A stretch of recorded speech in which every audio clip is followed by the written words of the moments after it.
Shalom Bapak Ibu, saya diberi tugas malam hari ini dengan judul mengasihi sesama sebagai wujud kasih Tuhan. Ya, mengasihi di situ adalah mengasihi sesama karena itu adalah perintah Tuhan ya. Kalau saya melakukan ini, saya mengasihi, itu adalah perintah Tuhan. Jadi Bapak Ibu, seringkali kita mendengar kata kasih.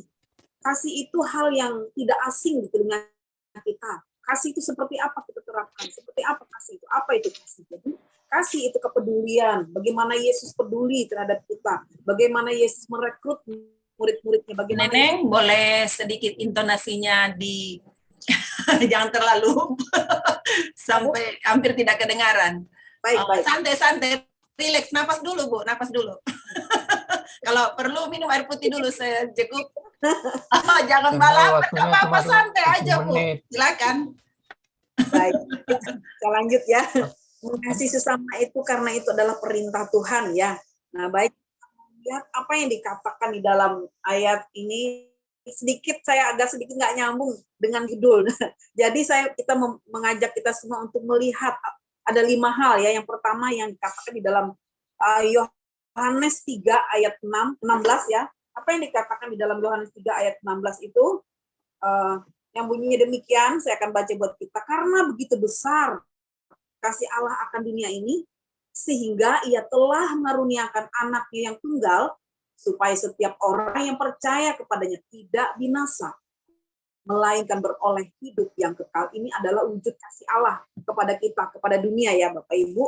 Jadi dikatakan kembali ya di sini adalah wujud cinta kasih Allah yang tidak terbatas gitu. Yang dikatakan juga di dalam Yohanes 21 ayat 15 yang itu disuruh gembalakanlah. Nah, tadi dikatakan di dalam Yohanes 21 ayat 15 yang mengajak kita kembali melihat ya di dalam Yohanes 21 ayat yang ke-15. Sorry agak error sedikit HP-nya. Jadi Yohanes 21 ayat 15 bunyinya demikian. Gembalakanlah domba-dombaku kan? Sebentar, ini HP saya agak sedikit error. Kenapa? Ada gangguan sedikit Bapak Ibu. Baik. Nah, sesudah sarapan Yesus berkata kepada Simon Petrus, Simon anak Yohanes, apakah engkau mengasihi aku lebih daripada mereka ini? Petrus kepadanya, benar Tuhan, engkau tahu bahwa aku mengasihi kau. Kata Yesus kepadanya, gembalakanlah domba-dombaku. Jadi domba di sini ada dua kemungkinan. Baik itu manusia, apakah itu binatang. Tetapi di sini adalah manusia, mengembalakan, mencari yang terhilang, merekrut setiap jiwa-jiwa yang di luar sana. Jadi tugas murid-murid itu yang disampaikan karena wujud kasih Allah yang dia berikan kepada lewat hamba-hambanya, lewat para murid-muridnya untuk menyampaikan benih firman. Jadi di situ karena begitu besar kasihnya sehingga dia tidak mau satu jiwa pun terhilang Bapak Ibu. Jadi kalau apalagi kalau 10 jiwa, satu jiwa aja sorga bersorak-sorai untuk diselamatkan. Baik secara yang ketiga lagi apa yang dikatakan di dalam 1 Korintus 2 ayat 9, mereka yang mengasihi dia kan dikatakan di dalam 1 Korintus 2 ayat 9, apa yang dikatakan di situ? 1 Korintus 2 ayat 9 yang bunyinya demikian. Tetapi seperti ada tertulis, apa yang tidak pernah dilihat oleh mata, dan yang tidak pernah didengar oleh telinga, dan yang tidak pernah timbul di dalam hati manusia, semuanya itu disediakan Allah untuk mereka yang mengasihi dia. Berarti Allah menyediakan segala sesuatu untuk setiap orang yang dia kasihi. Jadi dikatakan apa yang tidak pernah timbul dalam hati, yang tidak pernah timbul dalam pikiran kita. Jadi di situ Allah menyediakan bagi kita semua Bapak Ibu. Jadi disitulah Allah mengatakan karena begitu besar, katakan tadi, karena begitu besar kasih Allah akan dunia ini adalah wujud kasih Allah yang sesungguhnya. Allah itu adalah kasih. Apa yang dikatakan Allah adalah kasih dikatakan kembali di dalam Yeremia 31 ayat 3. Apa yang dikatakan di dalam Yeremia? Mari kita lihat lagi. Saya langsung membahas dengan ayat-ayat saja ya Bapak Ibu ya. Apa yang dikatakan di dalam Yeremia?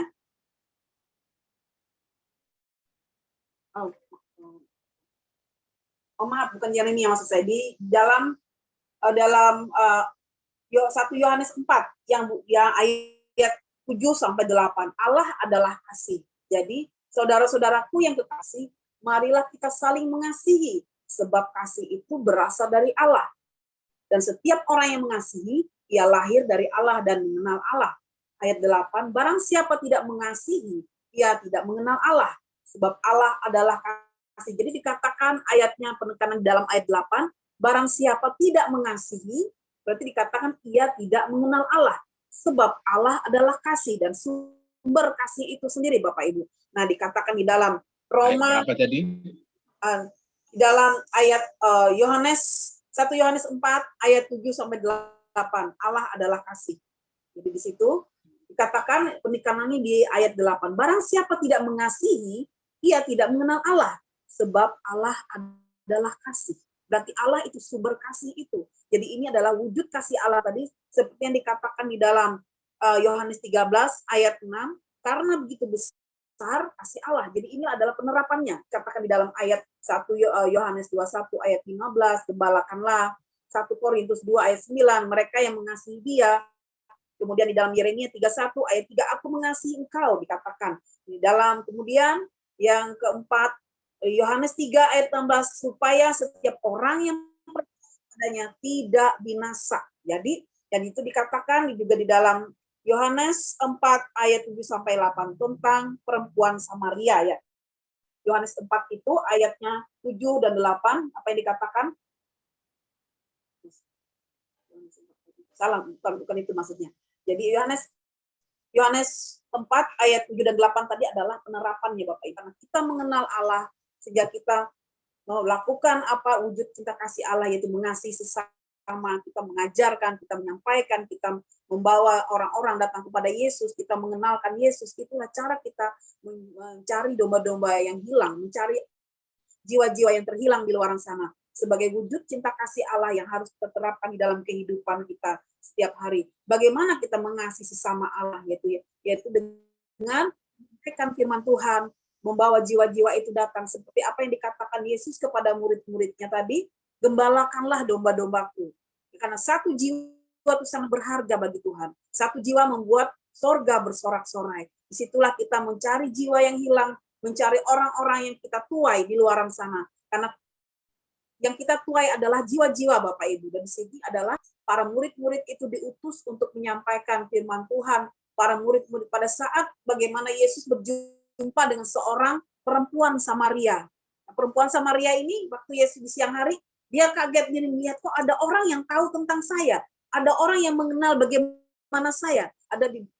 Yesus mengatakan, jika engkau tidak haus lagi, minumlah air. Sehingga Yesus mengajarkan apa yang minum air hidup yang tidak membuat dia haus lagi. Sehingga wanita ini menyampaikan kepada orang banyak bahwa di sana ada seorang yang mengenal aku, ada orang yang tahu bagaimana kehidupanku dan bagaimana keseharianku. Dan disitulah dia, sehingga orang banyak mencari, ingin mengenal siapa Yesus, sosok Yesus. Yang kedua, sama seperti bagaimana Yesus berjumpa dengan seorang yang bernama Nikodemus ya. Nikodemus juga bertanya ya, bagaimana supaya aku diselamatkan? Bagaimana Yesus mengajarkan supaya engkau harus lahir baru, haruslah dilahirkan kembali dan bertobat, dan itu mengakui dan juga mengenal lahir baru, meninggalkan perangai lama kan, meninggalkan perbuatan-perbuatan daging. Jadi bukan berarti lahir secara daging, secara lahiriah seperti itu, tetapi mengenal apa yang Yesus sampaikan adalah di situ kita berbalik dari jalan-jalan yang salah, berbalik dari jalan-jalan yang jahat, begitu untuk kita mengenal Allah yang sungguh. Nah, Bapak Ibu, jadi ada 5 hal ya wujud cinta kasih Allah sebagai mengasihi sesama sebagai wujud kasih Tuhan yang dikatakan di dalam sesuai dengan judul tadi ya. Jadi di dalam Yohanes 3 ayat 16, karena begitu besar kasih Allah akan dunia ini, itu adalah wujud cinta kasih Allah yang sesungguhnya. Jadi apa yang Allah sampaikan itu berarti diterapkan di dalam Yohanes, saya bacakan ulang ayatnya, di dalam Yohanes 21 ayat 15, jadi gembalakanlah. 1 Korintus 2 ayat 9, mereka yang mengasihi Dia. Yeremia 31 ayat 3, aku mengasihi engkau. Kemudian Yohanes 3 ayat 16 bagian B, supaya setiap orang yang percaya kepadanya tidak binasa. Dan juga di dalam Roma 8 ayat 28, bagi mereka yang mengasihi Dia. Kemudian tadi Allah menyediakan ya, Allah menyediakan yang tidak pernah timbul di dalam hati, yang tidak pernah didengar oleh telinga. Jadi semua Allah sediakan. Itu adalah wujud cinta kasih Allah yang bisa kita terapkan dengan orang-orang yang di sekitar kita. Supaya orang-orang yang tadi yang terhilang, orang yang tidak tahu siapa Yesus yang kita sembah, siapa Yesus sumber kasih itu sendiri. Jadi kasih tidak untuk diucapkan, meskipun kita bisa berbahasa malaikat, berbahasa lidah, berbahasa apapun ya. Kalau kita tidak punya kasih, dikatakan di dalam firman-Nya, engkau seperti canang yang gemericing, gong yang berkumandang. Jadi artinya, kasih bukan untuk diucapkan, tetapi untuk dipraktekkan, untuk menuai jiwa-jiwa. Dan itu yang bisa saya sampaikan malam hari ini kepada kita semua. Ini adalah tentang wujud cinta kasih Allah, yang Allah mau kita pahami, kita terapkan, kita lakukan buat jiwa-jiwa, buat orang di sekitar kita, baik itu orang di lingkup keluarga kita sendiri. Dan ini Bapak Ibu yang bisa saya sampaikan malam hari ini. Terima kasih buat kesempatannya. Silakan saya kembalikan kepada host. Apakah saya sampai 7 menit atau bagaimana? Ya, terima kasih Ibu Neneng. Agak lewat sedikit, saya kasih waktu sedikit lewat karena menunggu hal-hal lain. Tapi mungkin nanti dalam penjabaran ya. Baik. Menjawab pertanyaan-pertanyaan nanti. Dan ini menarik sekali malam hari ini. Terima kasih atas apa yang sudah dipaparkan oleh Ibu Neneng dengan sejumlah ya ayat-ayat Alkitab memperkuat dari apa yang disampaikan pada malam hari ini. Amin, amin. Terima kasih. Nah, silahkan minum-minum air dulu untuk mempersiapkan diri, menerima pertanyaan-pertanyaan, dan saya sudah siapkan ada 3 pertanyaan, bahkan 5 pertanyaan dari saya ya. Ya, saya moderator tapi saya punya kesempatan untuk bertanya. Oke, baik.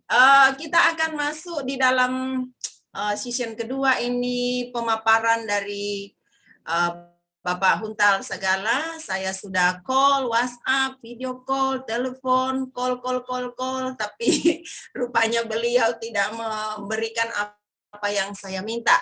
Saya minta CV-nya karena beliau merupakan narasumber yang baru di layar Gepas malam hari ini. Oleh sebab itu, perlu sekali saya memperkenalkan siapakah beliau ya, siapakah narasumber kita ini. Tetapi karena mungkin beberapa hal sehingga tidak sempat mengirimkan CV-nya ke saya, maka saya memberikan waktu 1 menit untuk memperkenalkan diri, latar belakang, dan apa yang sedang dikerjakan hari ini. Setelah itu baru masuk di dalam pemaparan materi. Silahkan, Pak Huntal. Baik. Shalom Bapak Ibu, selamat malam buat kita semua. Shalom, selamat malam. Apakah suara saya bisa didengar dengan baik? Siap, Pak. Siap. Bagus, baik banget. Suaranya bagus. Baik. Sebelumnya memperkenalkan dulu, langsung doa atau langsung mulai perkenalan atau bagaimana ya? Bapak tinggal memaparkan materi saja tentang mengasihi sesama manusia sebagai wujud nyata. Apa aja bentuk-bentuknya, Pak? Mungkin saya tanya-tanya aja nih. Silakan dijabarkan. Monggo. Baik. Sebelum memaparkan materi yang sudah disampaikan oleh panitia atau penyelenggara ibadah malam ini, saya pertama-tama memperkenalkan diri dulu. Saya sudah, Bapak Ibu sebagian besar sudah mengenal lah ya. Ini 1, 2 belum. Nama saya Pak, Bapak itu udah menikah apa belum? Itu belum kenal. Ya, nama saya Huntal Sagala. Sudah menikah. Punya istri hanya 1. Terus punya anak 1 laki-laki. Ya. Terus pendidikan ya? Ya, betul. Oke. Pendidikan terakhir. Pendidikan S1 ekonomi. Kemudian dilanjutkan pendidikan S2-nya teologi ya. Ya. Jurusan apa, Pak? Pastoral. Pastoral. Wah, jadi pendeta ya, luar biasa. Ya. Sekarang apa yang di dunia sekarang gelutnya di mana? Bidang apa sekarang? Apakah Saya jadi gembala atau yang lainnya? saat ini sedang masih dalam dunia pendidikan, mendidik. Oh, SM jadi di tingkat mengajar ya ya di di tingkat sekolah. SMA, di tingkat SMA, Oh, guru agama ya. ekonomi dan agama, PAK, pendidikan dan agama Kristen. Oh, luar biasa. Ya. Nih yang mau dagang dan sebagainya, mau tahu tentang bagaimana untung rugi, konseling sama beliau nih. Komplit ini digepas, luar biasa. Ya, silakan. Kalau untuk belajar, bolehlah. Kalau di Ya. gereja Pak, di gereja di mana dan di sana jabatan sebagai apa? Saya bergereja di Gereja Pentakosta Indonesia atau disingkat GPI di Pondok Kelapa, Jakarta Timur. Oh. Sebagai jabatan ya semacam staf pendeta lah, artinya ya di gereja itu melayani berganti-gantian menampaikan renungan atau khotbah setiap minggu. Ya, namun pelayan ya di gereja ya. Ya, namun pimpinan tetap satu, gembala sidang. Tapi kita melayani, membantu ya mengisi khotbah berganti-gantian dengan teman-teman. Ya, baik. Baik. Sudah cukup rasanya perkenalan kita dan kita semakin kenal dengan Bapak Huntal ya, luar biasa. Ternyata dia bukan orang biasa, dia orang yang luar biasa. Beri tepuk tangan dulu nih buat Pak Huntal. Saya baru tahu hari ini loh, ternyata beliau ini lulusan sekolah teologi dan jurusan pastoral. Saudara kalau pusing-pusing mau konseling, telepon Pak Huntal. Dia juga seorang ya lulusan sekolah teologi dan jurusan pastoral, luar biasa. Oke, baik Pak, waktunya untuk memaparkan materi dan selamat melayani, Tuhan berkati. Shalom. Baik. Sesuai dengan topik yang disampaikan ke saya adalah Yohanes 21 ayat 15 sampai 19 dan Yakobus 5 ayat 19 sampai 20. Baik, saya akan bacakan ya biar kita langsung mengetahui isinya apa. Yohanes 21 15 ayat 19. Gembalakanlah domba-dombaku, itu judulnya. Mulai 15. Sesudah serapan Yesus berkata kepada Simon Petrus, Simon anak Yohanes, apakah engkau mengasihi aku lebih daripada mereka ini? Jawab Petrus kepadanya, benar Tuhan, engkau tahu bahwa aku mengasihi engkau. Kata Yesus kepadanya, gembalakanlah domba-dombaku. Ayat 16. Kata Yesus pula kepadanya untuk kedua kalinya, Simon anak Yohanes, apakah engkau mengasihi aku? Jawab Petrus kepadanya, benar Tuhan, engkau tahu bahwa aku mengasihi engkau. Kata Yesus kepadanya, gembalakanlah domba-dombaku. Ayat 17. Kata Yesus kepadanya untuk ketiga kalinya, Simon, anak Yohanes, apakah engkau mengasihi aku? Maka sedih hati Petrus karena Yesus berkata untuk ketiga kalinya. Maka sedih hati Petrus karena Yesus berkata untuk ketiga kalinya, apakah engkau mengasihi aku? Dan ia berkata kepadanya, Tuhan, engkau tahu segala sesuatu. Engkau tahu bahwa aku mengasihi engkau. Kata Yesus kepadanya, gembalakanlah domba-dombaku. Aku berkata kepadamu, sesungguhnya ketika engkau masih muda, engkau mengikat pinggangmu sendiri dan engkau berjalan kemana saja kau kehendaki. Tetapi jika engkau sudah menjadi tua, engkau akan mengulurkan tanganmu dan orang lain akan mengikat engkau dan membawa engkau ke tempat yang tidak kau kehendaki. Ayat 19. Dan hal ini dikatakannya untuk menyatakan bagaimana Petrus akan mati dan dan hal ini dikatakannya untuk menyatakan bagaimana Petrus akan mati dan memuliakan Allah. Sesudah mengatakan demikian, ia berkata kepada Petrus, ikutlah aku. Kita lanjut, yaitu Yakobus 5, 19, 20. Yakobus 5 ayat 19 sampai 20. Ayat 19, saudara-saudaraku, jika ada di antara kamu yang menyimpang dari kebenaran, dan ada seorang yang membuat dia berbalik, ketahuilah bahwa barang siapa membuat orang berdosa berbalik dari jalan yang sesat, ia akan menyelamatkan jiwa orang itu dari maut dan menutupi banyak dosa. Demikian firman Tuhan. Berbahagialah kita yang membaca firman Tuhan serta merenungkannya dan melakukannya di setiap kehidupan kita. Amin. Baik. Firman Tuhan yang sudah kita baca barusan ini adalah bagaimana sesuai dengan judul mengasihi sesama sebagai wujud kasih Tuhan. Ya. Pelayanan sungguh merupakan anugerah, suatu anugerah dan kehormatan yang diberikan Tuhan kepada kita. Oleh sebab itu, jangan kita sia-siakan pelayanan kalau sudah diberikan Tuhan kesempatan untuk melayani. Seperti dikatakan di firman Tuhan tadi, yaitu Yohanes 21 tadi, ayat 15 sampai 21, yaitu adalah di mana antara Petrus dengan Tuhan Yesus berdialog, ya, bertanya jawab. Di mana mulai dari ayat 15 dan 16 sampai 17, di situ 3 kali Yesus menyanyiakan ke Petrus. Dia dikatakan tadi, Simon, anak Yohanes, apakah engkau mengasihi aku lebih daripada mereka ini? Jawab Petrus kepadanya, benar Tuhan, engkau tahu bahwa aku mengasihi engkau. Ini sampai 3 kali, bayangkan Bapak Ibu. Waktu Yesus menyanyiakan pertama dan kedua, waktu pertama, Simon, apakah engkau mengasihi aku? Ya Tuhan, benar Tuhan, engkau tahu aku mengasihi engkau, kata Petrus. Waktu pertanyaan pertama dan kedua itu, Yesus melihat bagaimana hatinya Petrus. Bagaimana hatinya?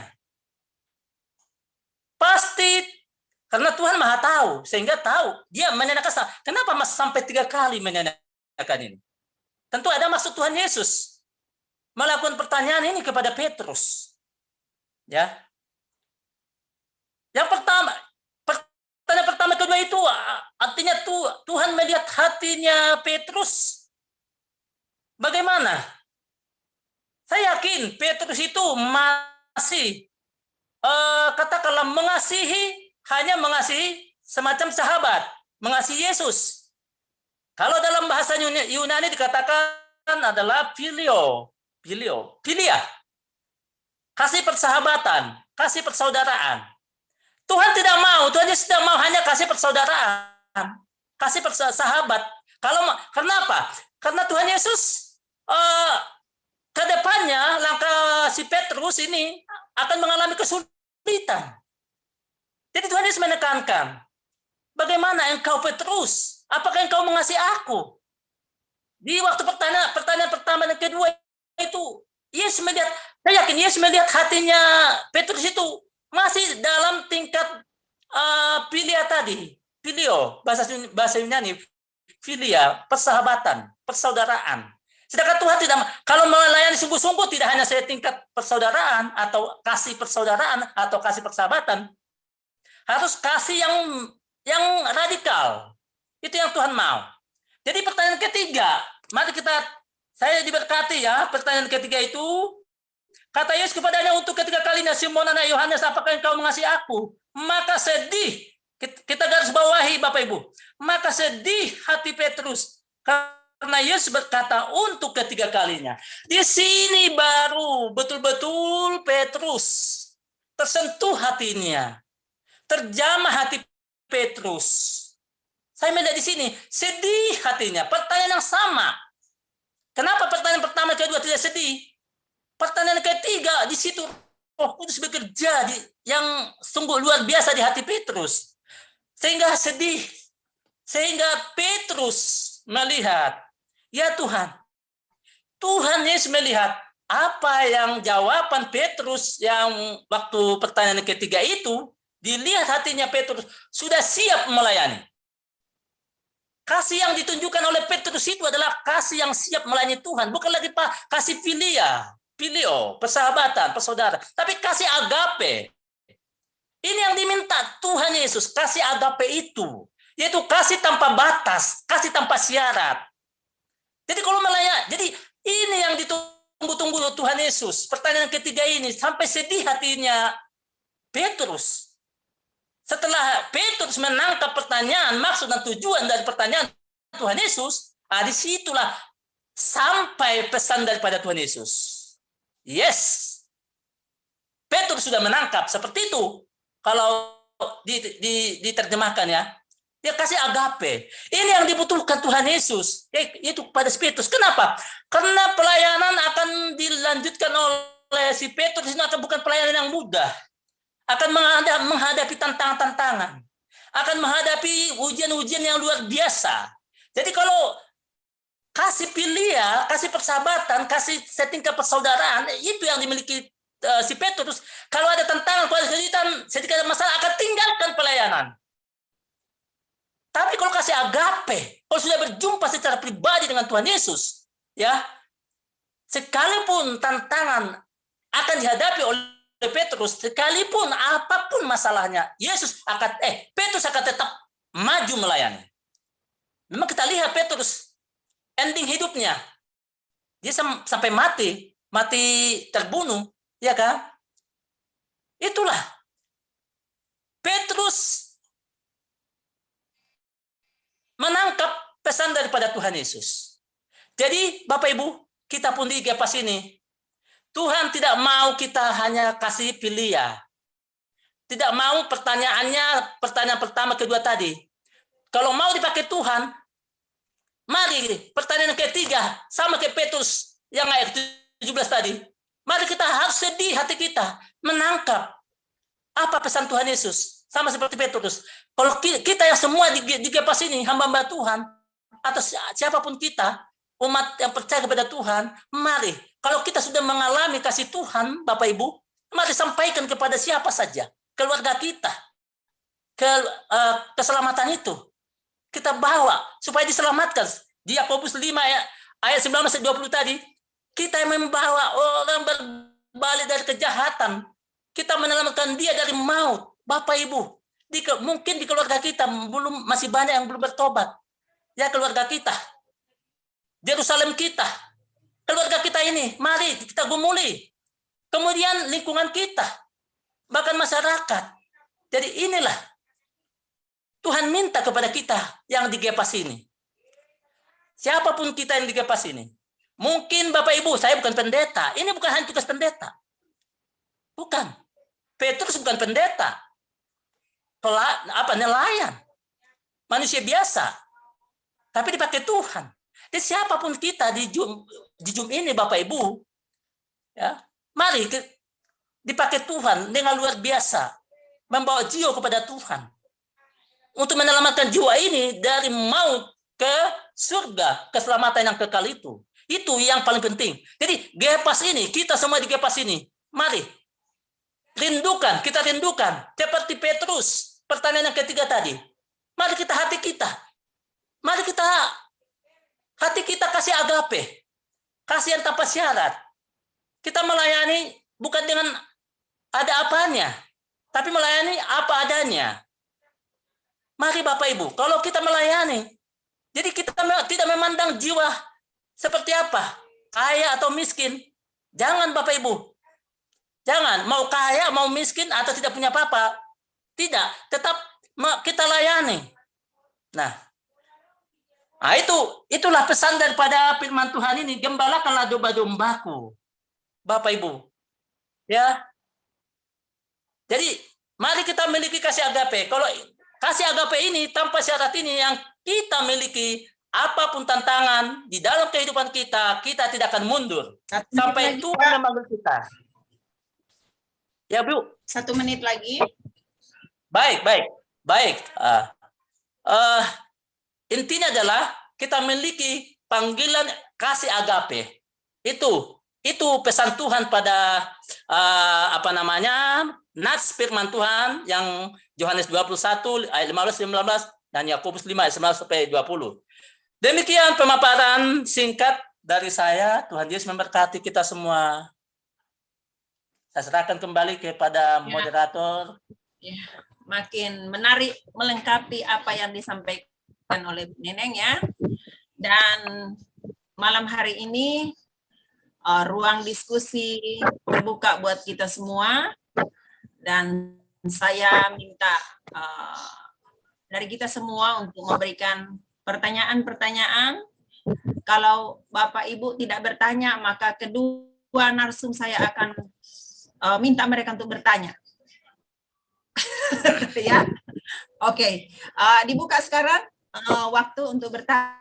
Silahkan raise hand, lalu saya akan berikan waktunya masing-masing satu orang, satu pertanyaan dulu.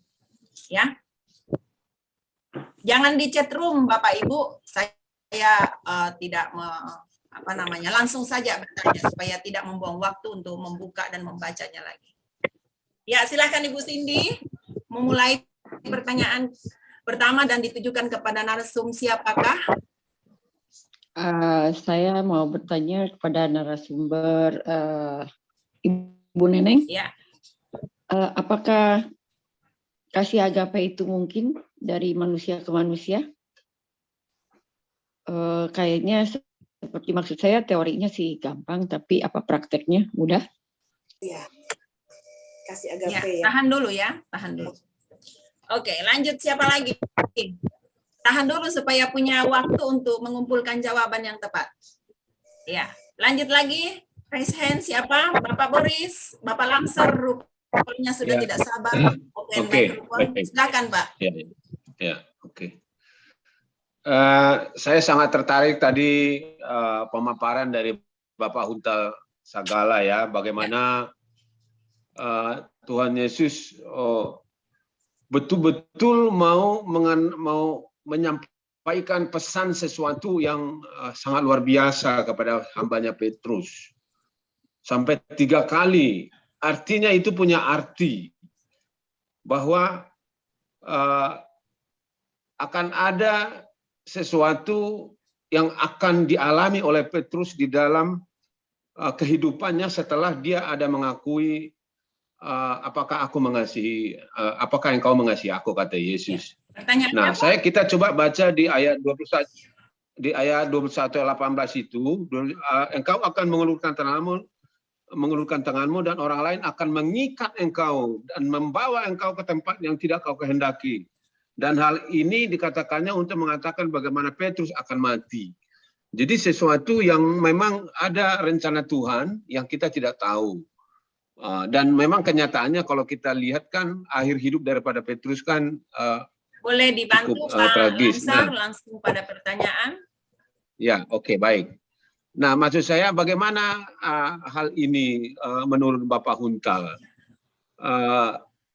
Pernyataan yang 3 kali yang sangat mendalam tadi itu kaitannya dengan ayat 28-19 ini. Karena intinya maksud saya tolong diarahkan bahwa memang mengikut Kristus itu pada akhirnya akan ada pikul salib. Bahwa apa yang disenangi dunia ini tidak akan disenangi oleh Tuhan. Itu. Jadi itu mungkin tolong dijelaskan ke saya.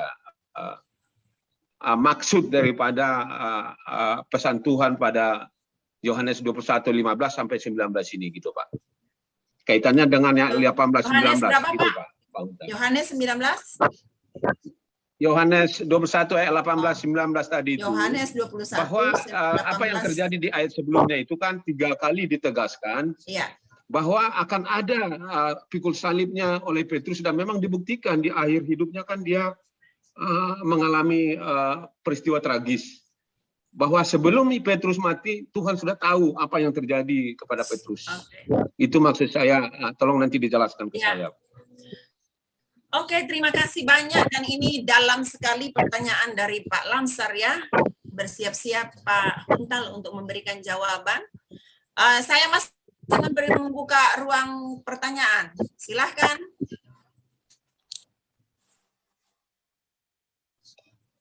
Kalau 5 menit lagi saya berikan waktu bagi kita mau bertanya, silahkan. Saya kumpulkan dulu sampai 5 pertanyaan. Setelah itu narsum akan menjawab dan saya berikan kepada narsum untuk bertanya kepada partisipan yang tidak bertanya. Ya. Oke. Rupanya hadir di layar ini ada Bapak, tadi ada Bapak, oh sudah live ya? Oh sudah live rupanya beliau. Bapak Mukhtar, tadi saya lihat ada di layar. Oke, baik. Supaya tidak membuang waktu, maka saya berikan kesempatan kepada narasumber yang pertama, Ibu Neneng, menjawab pertanyaan dari Ibu Cindy. Jauh loh dari Sydney ini. Ya, silakan Ibu Neneng memberikan penjelasan, jawaban, pelayanan adalah maaf. Apakah kasih agape itu mungkin Diterapkan ya. diterapkan antara manusia dan manusia? Oke, silakan. Pertanyaan tadi apakah sulit apa tidak bagaimana gitu ya Bu Cindy? Pertanyaannya bagus. Ya, maksudnya Bu Cindy pertanyaannya bagaimana menerapkan ya? Apakah sulit? Nah, karena di sini dikatakan di dalam 1 Yohanes 4 ya, Allah adalah kasih ya. Saudara-saudaraku, katanya kekasih, marilah kita saling mengasihi. Sebab kasih itu berasal dari Allah. Dan setiap mengasihi, ia lahir dari Allah dan mengenal Allah. Yang 8, barang siapa tidak mengasihi, ia tidak mengenal Allah. Sebab Allah adalah kasih. Jadi di sini kenapa? Perintah Tuhan untuk mengasihi, Bu. Karena Allah itu sumber kasih. Kalau kita orang percaya kita mengenal Allah, berarti kita tahu bagaimana sifat Allah. Itu Allah mengasihi kita. Sehingga dia juga mengaruniakan anak tunggalnya. Karena begitu besar kasihnya. Memang kita menerapkan kasih dalam kehidupan sehari-hari, di lingkungan keluarga. Kita memberi, mendengarkan keluhan, kita mendoakan, itu juga bentuk kasih, Bu. Karena bentuk kasih ini sangat abstrak ya. Memberi orang yang berkekurangan itu juga kasih. Karena kita melakukan semua itu bukan untuk kita sendiri, tetapi untuk Allah, untuk Tuhan. Itu kasih yang Allah mau kita lakukan. Walaupun sekecil apapun bentuk kasih yang kita lakukan, itu sudah berarti bagi Tuhan. Jadi bagi Allah, Bapak Ibu, itu Ibu Cindy. Jadi itulah kasih yang Tuhan ajarkan kepada kita untuk peduli, mendengarkan orang yang mengalami pergumulan. Seperti apa yang Yesus katakan. Kenapa Yesus mengatakan, mari engkau yang letih lesu kan dan berbeban berat. Kan kata ajakan mari kan. Yang berbeban berat kan dia tahu manusia itu sering punya keluhan, punya beban, pergumulan. Nah disitulah kenapa ada ayat ini, mari engkau yang letih lesu dan berbeban berat, datanglah kepadaku, aku akan memberikan kelegaan. Jadi di sini kenapa kita harus melakukan kasih? Karena Allah itu sendiri sumber kasih. Karena nafas hidup kita adalah kasih. Kita adalah meneladani kasih itu. Itulah yang kita lakukan terhadap sesama. Itu yang bisa saya sampaikan kepada Ibu Cindy. Silakan mungkin Pak Huntal bisa menambahi. Baik, menambahi kasih agape. Tahan dulu Bapak Huntal, semangat sekali ya. Bu. Mika mau tanya. Sebentar Pak, saya mau tanya Bu Cindy dulu Pak. Tahan dulu ya. Bu Cindy bagaimana? Apakah terjawab apa yang dimaksudkan Bu Cindy? Maksud saya, apakah kasih agape itu mungkin juga manusia dilakukan dari manusia ke manusia? Kan itu kan dari Allah ke manusia, tapi dari manusia ke manusia, apakah itu ya teorinya gampang, tapi apakah pelaksanaannya membutuhkan double apa ya? Tampaknya menarik gitu. Ini pertanyaan dari Bu Cindy, saudara ya. Luar biasa. Termasuk gini tuh Bu Mikal. Ya. Apakah sebentar Bapak Boris, sebentar ya. Sudah cukup Bu Cindy? Ya. Oke, baik. Silakan Bapak Boris mau menambahkan atau mau bertanya? Saya tanya juga nih Bu. Oke, silakan. Yang pada Pak Untel sama Bu Baik. Apa sebabnya Yesus bertanya sampai 3 kali kepada Petrus? Saya belum dijawab itu, Bu Mikal. Oh iya, sebentar, enggak apa-apa, sebentar ya. Ya, sudah cukup ya Pak Boris ya. Tunggu dulu, ditahan dulu. Saya masih ada pertanyaan yang harus dijawab oleh Bapak Huntal. Silahkan Bapak Huntal langsung menjawab pertanyaan dari Pak Lamsar Silaban. bagaimana dengan pertanyaan 3 kali, ya, dengan kait 3 kali terhadap Petrus dan dikaitkan di dalam ayat di dalam Yohanes pasal 21 ayat 18 dengan 19.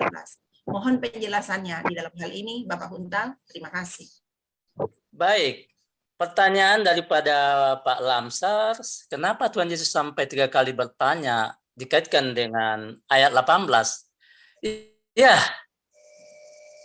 jauh sebelum Petrus mengalami pembunuhan, ya, jauh sebelum itu, Tuhan Yesus sudah mengetahui ending daripada si Petrus, ending hidupnya. Jadi Tuhan Yesus itu ingin punya iman yang kuat, punya iman yang kokoh terhadap Tuhan, terhadap Tuhan Yesus, sehingga kenapa penderitaan atau keadaan yang akan dialami, ya, yang dikatakan tadi di ayat 18, engkau akan mengulurkan tanganmu dan orang lain akan mengikat engkau dan membawa engkau ke tempat yang tidak kau tahu, tidak kau kehendaki. Petrus tidak menghendaki ini, artinya dia terbunuh. Orang lain akan membawa ke tempat yang tidak kau tahu, kata firman Tuhan ini. Jadi Tuhan Yesus sudah melihat jauh-jauh kehidupan daripada si Petrus ini. Maka perlu diteguhkan iman daripada si Petrus. Waktu pertanyaan pertama, kedua masih biasa-biasa. Masih ya, apakah saya mengasihi Pak Lamsar? Ya, saya mengasihi. Ya, seperti itu. Sebagai persahabatan, kasih filia, bahasa Yunani filia, kasih sebatas sahabat, saudara. Kalau saya mengasihi sesuatu uang kepada Pak Lamsar demikian ke saya, mau bersahabat dengan saya, seperti itu. Tapi kalau kasih agape ini, karena ke endingnya si Petrus ini akan hidup, akan matinya, terbunuh, akan kepalanya akan terbalik, digantung. Ini yang betul-betul si Petrus harus siap imannya. Iya. Ternyata Petrus sudah siap. Pertanyaan yang ketiga tadi, hatinya sedih. Pertanyaan kedua belum. Masih imannya masih sahabat, masih iman persahabatan, iman filia. Tapi kalau sekali agape, apapun akan saya ikuti Tuhan Yesus sampai kekal selama-lamanya. Sampai mati sekalipun. Itu yang terjadi di ayat 18. Petrus mati tidak diketahui olehnya. Dibawa ke tempat yang tidak diketahui oleh si Petrus. Seperti itu Pak Lamsar jawabannya. Mang Pendeta, maksud saya begini, saya coba menurut pemikiran saya sedikit ya Pak. Ketika hamba Tuhan sudah mengakui dia disebut akan menggembalakan domba-domba, berarti ada konsekuensi yang harus kita terima. Bahwa kita harus rela dicaci, harus rela dimaki-maki, bahkan seperti Yesus yang sudah menjadi teladan bagi kita. Jadi saya sangat diberkati untuk malam hari ini dengan firman ini, bahwa ketika saya sudah sebagai pendeta, saya harus siap dengan segala konsekuensi, bahwa tidak enak dari sisi dunia mengikuti Tuhan itu. Jadi saya belajar malam ini Pak ya, apa yang dikatakan di sini, kita di sini betul-betul harus mengimani firman ini. Jangan hanya enak-enaknya saja, tapi memang ada konsekuensi yang harus kita terima ketika sudah kita berkomitmen mengatakan kalau Tuhan sudah bilang gembala-gembalakanlah domba-dombaku, itu berarti ada pesan bahwa kita harus pikul salib. Iya. Saya pikir itu Pak dulu Pak dari saya. Makasih Pak. Tambahi Pak, silakan. Apa yang kita diskusikan ini, Petrus ini sesuai dengan grup kita ini Gepas, generasi akhir penuai. Memang kita harus siap seperti itu. Kan namanya juga penuai. Penuai bukan enak-enak. Ya, kita akan menikmati yang enak. Kalau tantangan itu datang, kita harus siap. Nah, itu di penuai ini. Iya. Siap ya, Bapak Ibu. Amin. Oke. Baik. Silakan. Bagaimana Pak Lamsar, sudah cukup? Ya, cukup Bu. Makasih Tuhan berkati Bisa semua. mau tanya, Luar biasa. Silakan Mau Bapak tanya. Boris. Pertanyaannya ada satu pertanyaan, apa sebabnya Yesus bertanya hingga 3 kali kepada Petrus? Ya, sehubungan dengan tema Ada ya. lagi Bu, ini Bu. Bu, ada lagi. Kenapa Yesus memanggil Sebentar Simon? Pak Boris, sebentar. Sebab saya hanya sesuai janji saya di awal, satu partisipan, satu pertanyaan. Kalau sudah tidak ada, baru saya berikan lagi kepada Bapak. Ya, silahkan Bu Neneng memberikan jawaban dan boleh nanti dilengkapi Pak Huntal dan waktunya 1 menit saja ya. Kenapa 3 kali Yesus bertanya kepada Simon tadi ya? Sebanyak 3 kali. Karena dia mau melihat hati muridnya ini. Hati Simon ini benar-benarkah? Tapi sampai akhirnya dia mengatakan, sampai di situ ketiga kali agak sedikit kecewa ya. Engkau tahu Tuhan, aku mengasihi engkau. Berarti apapun yang kau mau lakukan, apapun konsekuensinya saya lakukan, saya digembalakan. Jadi sebenarnya kita mau lihat hatinya yang sungguh-sungguh, hati yang tulus, hati seperti yang dikatakan Pak tadi ya. Jadi di situ apapun, berapapun seperti itu semua ya, apapun harganya, apapun konsekuensi yang dialami, kalau benar-benar, jadi di situ Tuhan benar-benar murid ini yang bisa diandalkan, apakah dia benar-benar dengan ketulusan hatinya untuk mengembalakan. Siapa yang digembalakan adalah jiwa-jiwa yang ada di sekitarnya, jiwa-jiwa yang waktu itu haus dan lapar, yang selalu mengikuti Yesus seperti domba yang tidak bergembala, yaitu orang-orang yang dimanapun Yesus pergi selalu mengikuti, kan, di mana Yesus menyampaikan firman, bagaimana Yesus membuat mujizat, bagaimana Yesus mendoakan mereka, orang-orang sakit, lumpuh berjalan, buta melihat, dan tuli mendengar. Dan disitulah kenapa Yesus melihat tetap orang-orang ini seperti orang yang tidak bergembala. Jadi dia memberikan visi ini kepada Simon Petrus. Benar-benarkah engkau mengasihi aku? Jadi dia benarkah murid ini yang benar-benar seorang yang teruji? Apapun konsekuensi, apapun situasi, apapun keadaan, tetapkah dia menggembalakan domba-dombaku? Nah, seperti apa yang dikatakan di dalam judul penuai ya, penuai itu menuai jiwa, apapun harganya. Jadi itulah benar-benar kita melakukan itu bukan untuk diucapkan seperti yang saya katakan tadi, tetapi benar-benar kita terapkan, kita lakukan dalam kehidupan sehari-hari, dimanapun kita ditempatkan, karena itu adalah bukti bahwa kita mengasihi Allah.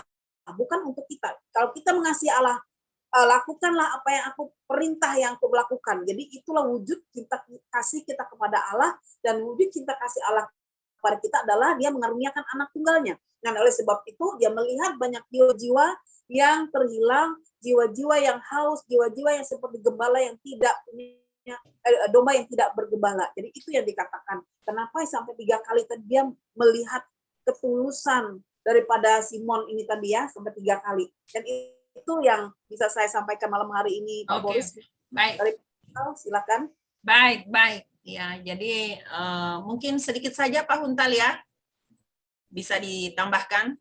Ini pertanyaannya eksplisit ya kepada Yesus, kepada pribadi dari Petrus, dan hal apa yang ditanyakan ini, monggo dijelaskan.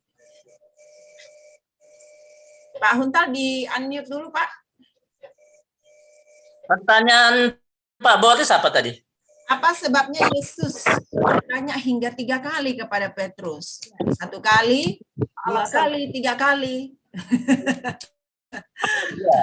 Jangan sampai 4 kali. Silakan. 1 menit saja, Pak. Ya, tadi sudah saya sampaikan ke Bapak Lamsar tadi. Oke. Sudah Oke, baik kalau begitu. Oke, baik kalau begitu ya. Silakan Pak Boris. Oke. Kenapa? Pertanyaan gini, Bu. Bu. Iya. Saya tanya, Bu ya. Ya.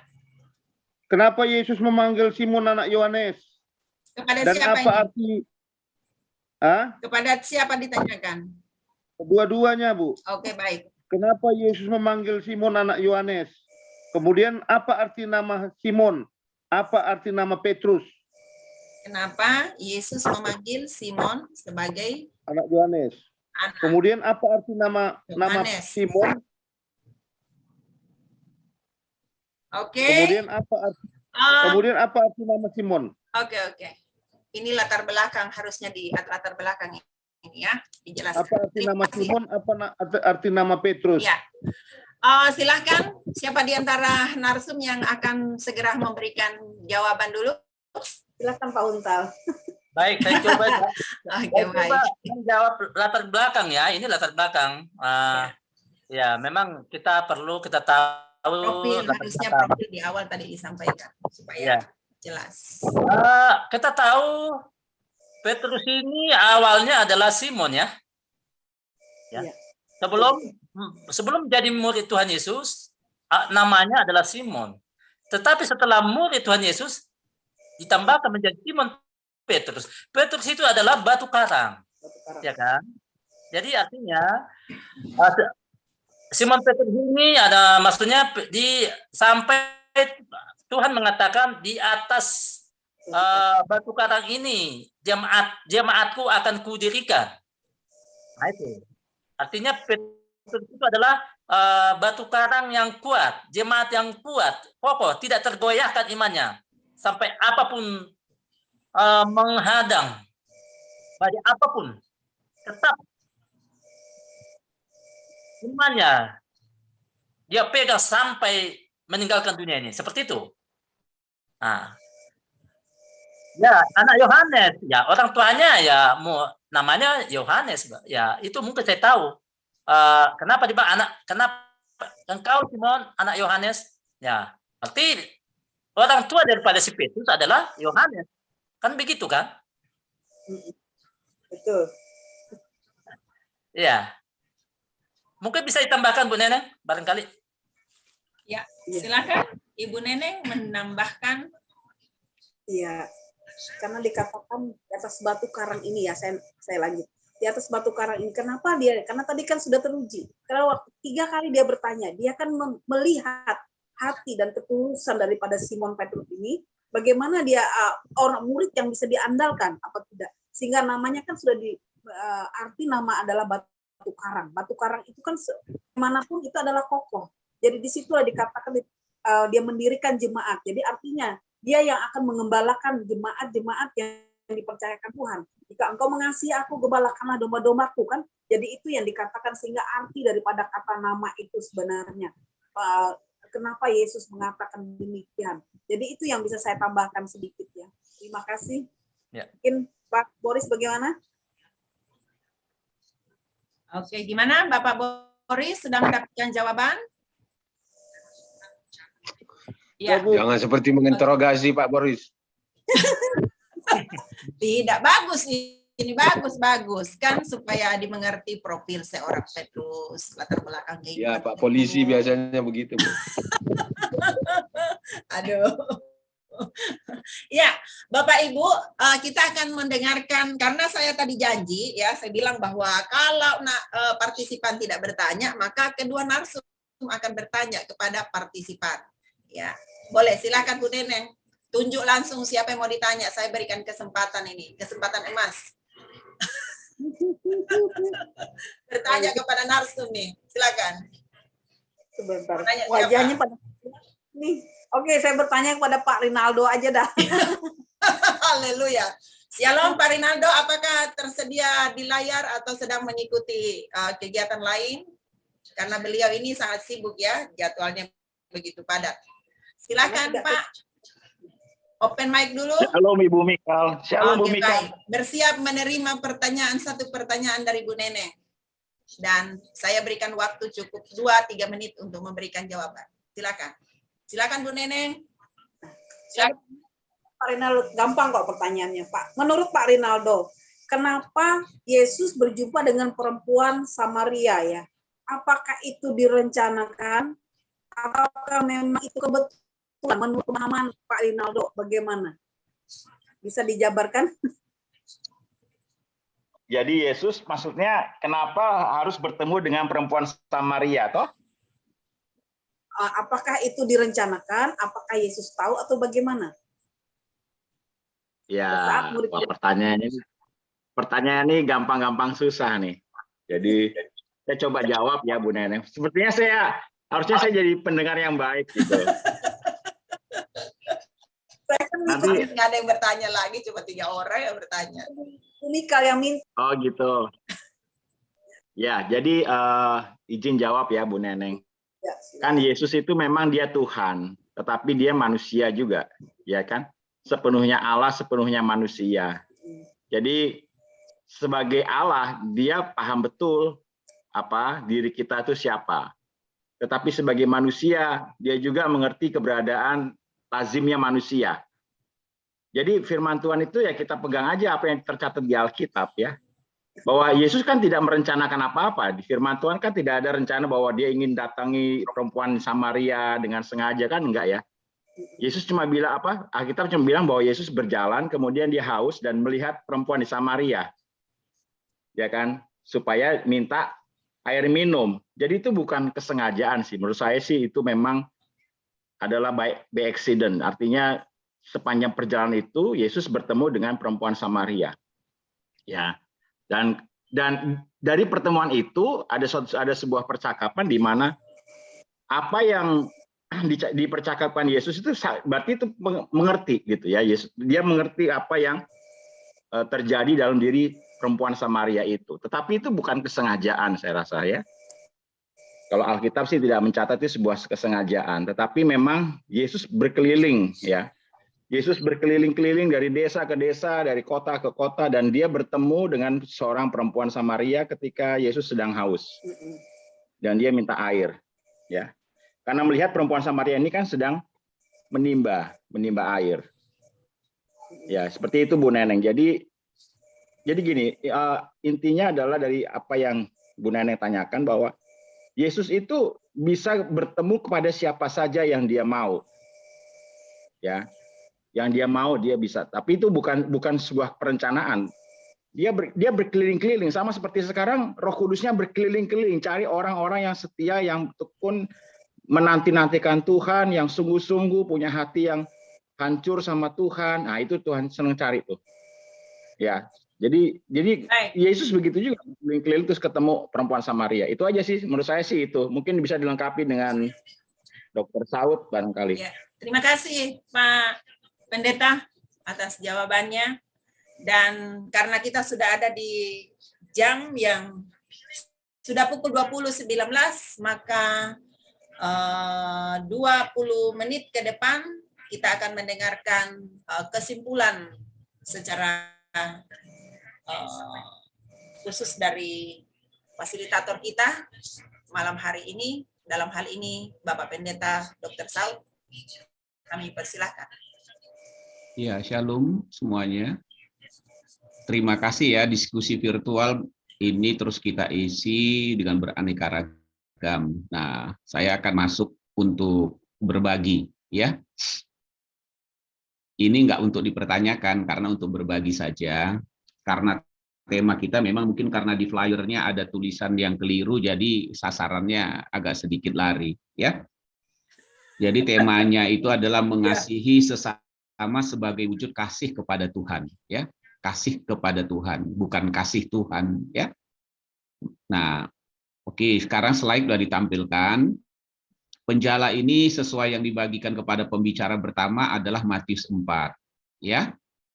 Matius 4 mulai dari ayat yang ke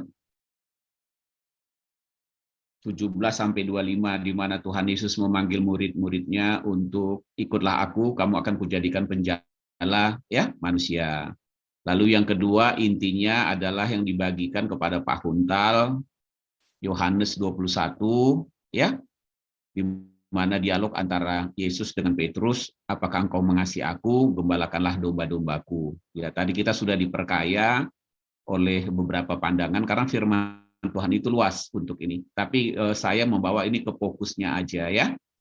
Oke, di sini ada gambaran bahwa seseorang yang dilawat oleh Roh Kudus dari gambar ini ya akan bergerak untuk menunjukkan dia mengasihi Tuhan ya, mengasihinya kepada Tuhan dengan menjangkau jiwa-jiwa, karena ini kita gepas ya, menjangkau jiwa-jiwa, karena itu amanatnya, perintahnya, mari kamu ikutlah aku, kamu akan kujadikan penjala manusia.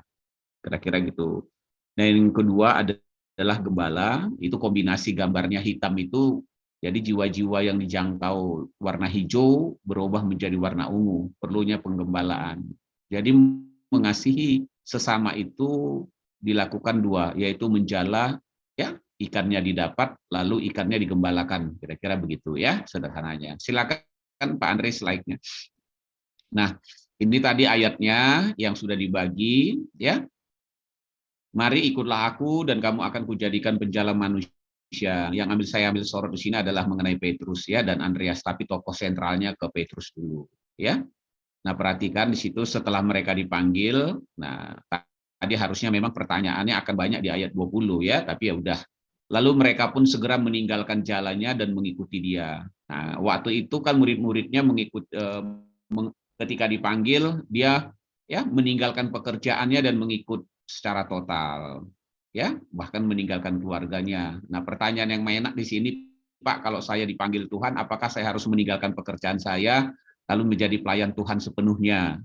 Bisa ya, bisa tidak, sesuai dengan rencana Tuhan. Karena panggilan ini ada dua, ya, yaitu seseorang yang dipanggil memang untuk sepenuhnya untuk menjadi pelayan Tuhan.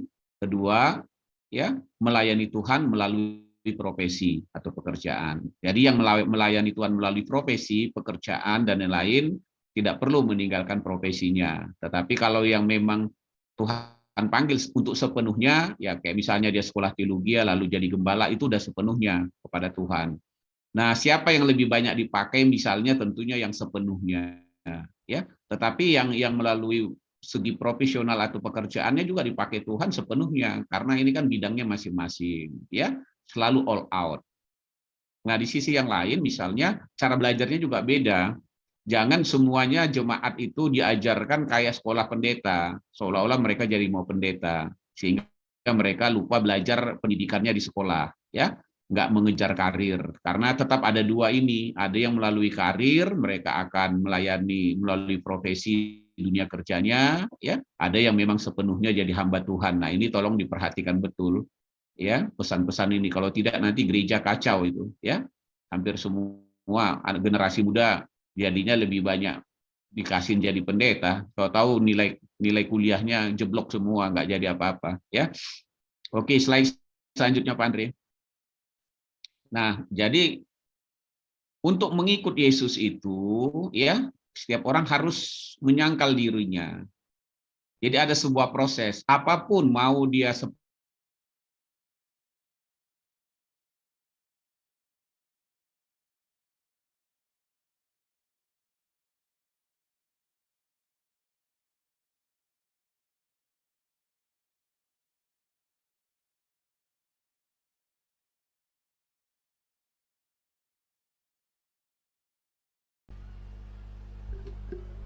Kenapa berhenti? Sinyal kali. Kirain sinyal di sana ya. Enggak, sinyal di Mana Pak dokternya. Dokter Saudnya. Halo. Seleo kali tadi.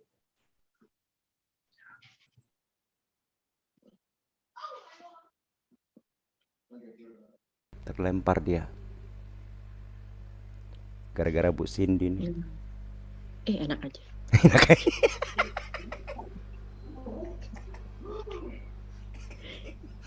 Langsung enak aja. Nanti masuk lagi kok. Sabar ya Bapak Ibu, mohon menunggu, sabar. Kita sambil menunggu beliau masuk. Saya minta kedua narsum. Sudah masuk? Belum ya? Saya minta kedua narsum untuk close ya. Sudah masuk ya Pak Andre? Pak Dokter udah masuk? Oh, udah masuk. Oke.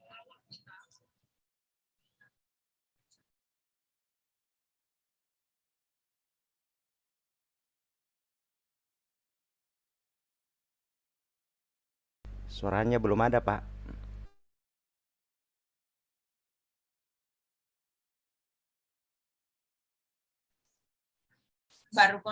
Baru connect audio. Sudah connect Pak Dokter? Belum. Oke. Silakan dilanjutkan. Audio sudah. Ya. Oke, terima kasih. Ya. Nah, jadi kita perhatikan di sini bahwa Yesus mengatakan bahwa kita harus bisa menyangkal diri. Nah, ini proses yang penting. Para murid-murid Tuhan Yesus juga mengalami hal yang sama seperti itu, ya. Nah, ini yang harus kita slide selanjutnya, Andre.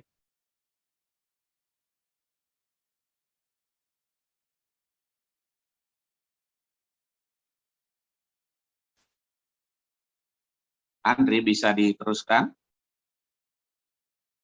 Oke. Nah, harus kita tahu ada ada isi berita utama yang harus kita sampaikan, gitu ya. Jangan sampai kalau kita membuat isinya berbeda, kira-kira begitu. Nah, kalau isi berita utama ini tidak kita indikan, ya, tidak kita buat, maka kita akan mengalami kesulitan. Recording in progress. Nah, jadi perlu saya sampaikan bahwa berita utama itu adalah tentang Yesus, ya. Nah, ini yang harus benar-benar kita kuasai benar. Masih bergema nggak ya suara saya? Enggak, udah jelas. Oke, slide selanjutnya.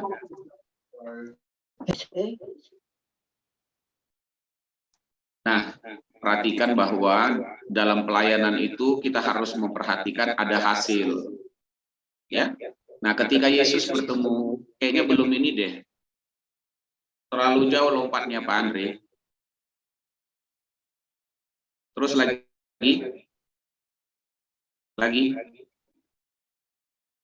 Oke, ke bawah. Yang tadi, naik. Terus bukan yang tadi, Pak. Lagi terus, naik.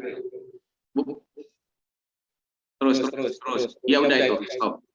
Enggak, stop tadi. Ini yang ditanya tadi oleh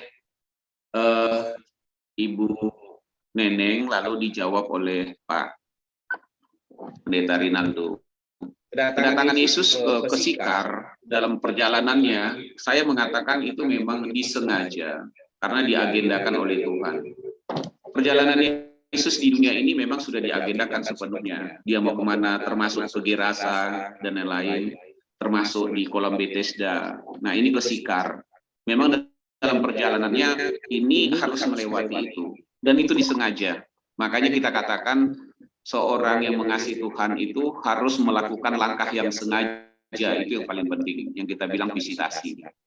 Saudara nggak akan bisa menjangkau jiwa kalau saudara tidak melakukan visitasi atau di rumah atau kebetulan. Memang bisa aja kita ketemu jiwa di jalanan, di mall, dan lain-lain. Tetapi saudara harus menetapkan langkah. Ya. Karena di sana ada jiwa.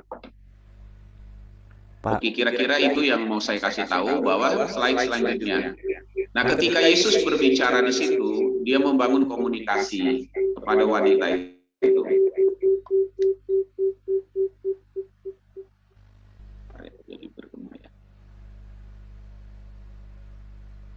Coba Pak di mute satu Pak.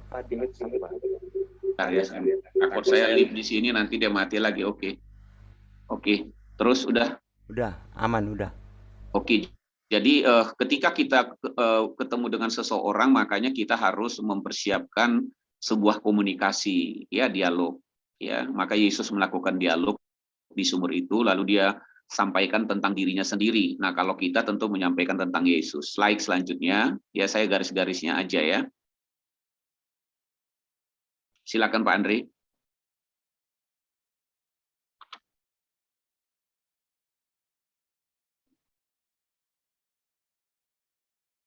Nah, jadi ada hasil ya. Jadi ketika udah ketemu, saudara harus melihat harus ada hasilnya, ya. Hasilnya kan perempuan itu meninggalkan, lalu dia memberitahukan kepada orang-orang yang dia kenal. Mari lihat di sana ada Yesus. Kira-kira begitulah, ya.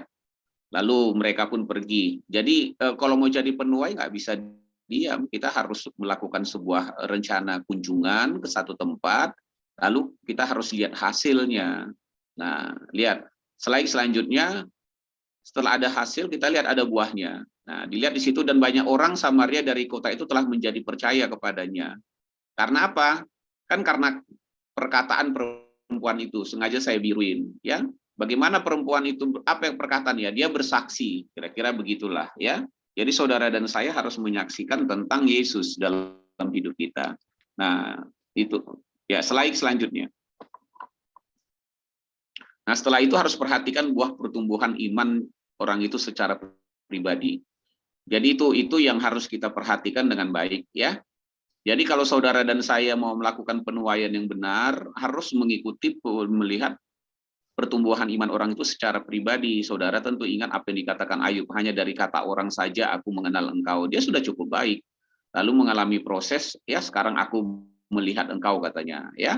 Nah, di sini juga ayat ini mengatakan dan lebih banyak lagi orang yang menjadi percaya karena perkataannya, itu karena dia bersaksi, dan mereka berkata kepada perempuan itu, kami percaya tetapi bukan lagi karena apa yang kau katakan. Ya. Sebab kami sendiri telah mendengar dia dan kami tahu bahwa dialah benar-benar. Jadi saudara harus tahu bahwa harus sampai orang itu percaya secara pribadi. Walaupun saudara udah memimpin dia mengundang Yesus secara pribadi, belum tentu. Makanya saudara harus memantau benar dengan baik, gitu ya. Jadi mereka benar percaya. Nah, setelah ini baru bisa dibaptis orangnya, ya.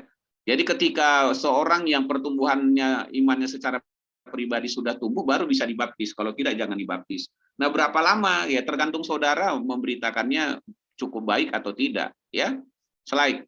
Kita akan masuk dalam nah, apa yang paling penting gitu ya setelah orang itu percaya, yaitu buah pertobatan. Ya, tadi kan udah buah pertumbuhan iman.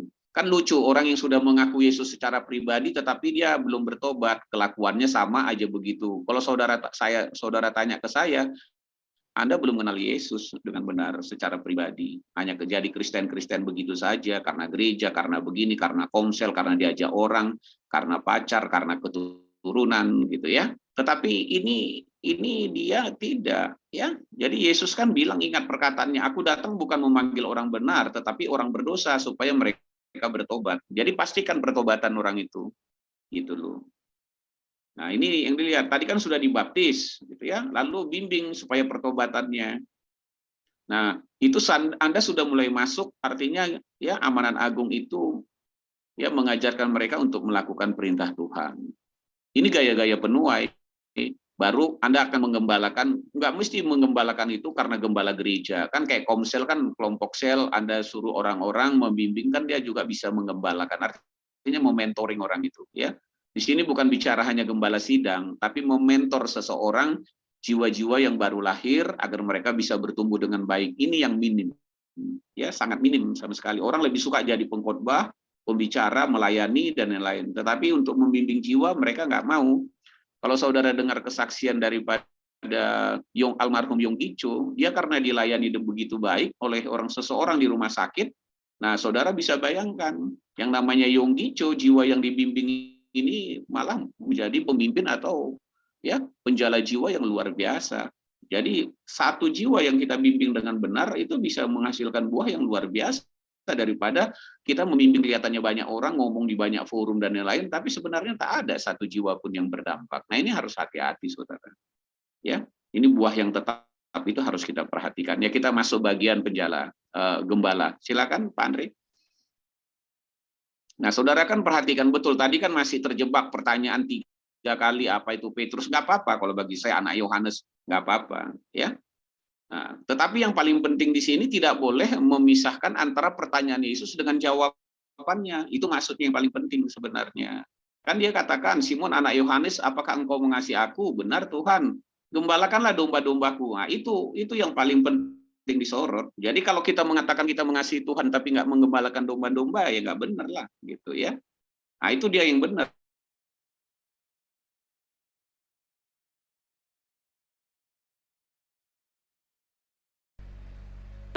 Gembalakan dulu, gitu ya, karena kamu nggak bisa gembalakan orang, belum bertobat kok, gitu ya.